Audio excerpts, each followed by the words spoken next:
কর্মসংস্থানের সুযোগ সৃষ্টি এবং কৃষি খাতে আধুনিকায়নে চট্টগ্রামের চন্দনাইশে ২০০ কোটি টাকার অত্যাধুনিক কৃষিযন্ত্র ও যন্ত্রাংশ উৎপাদন কারখানা স্থাপন করেছে বাংলা মার্ক লিমিটেড।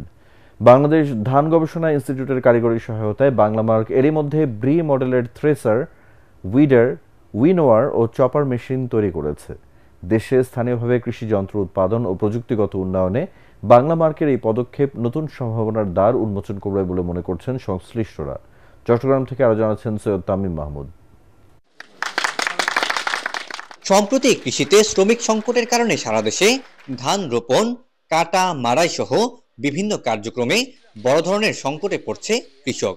এছাড়াও করোনা মহামারীর পর থেকে হাওর ও উপকূলীয় এলাকার ৭০% ও সমতলে ৫০% ভর্তুকিতে কম্বাইন্ড হারভেস্টর, অটো সিড সোয়ার মেশিন, রাইস ট্রান্সপ্লান্টার, চপার মেশিনের মতো বিভিন্ন যন্ত্র কৃষকের কাছে সরবরাহ করছে কৃষি বিভাগ।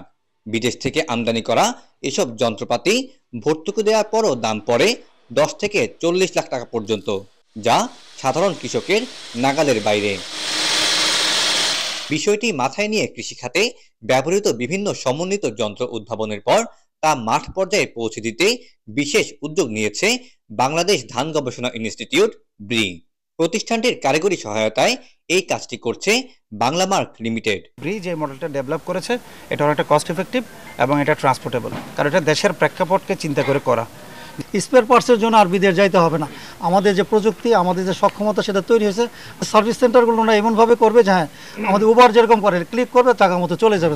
30% মিনিমাম কস্ট আমাদের রিডাকশন হবে যে আমরা যদি ইনপুট থেকে আমাদের দেশীয় প্রোডাকশনের মাধ্যমে আমরা কাজটা করতে দিই। প্রকল্পটি আর্থসামাজিক এবং কৃষি খাতের উন্নয়নে ব্যাপক ভূমিকা রাখবে বলে মনে করছেন সংশ্লিষ্টরা। সৈয়দ তামিম মাহমুদ, এটিএন বাংলা, চট্টগ্রাম।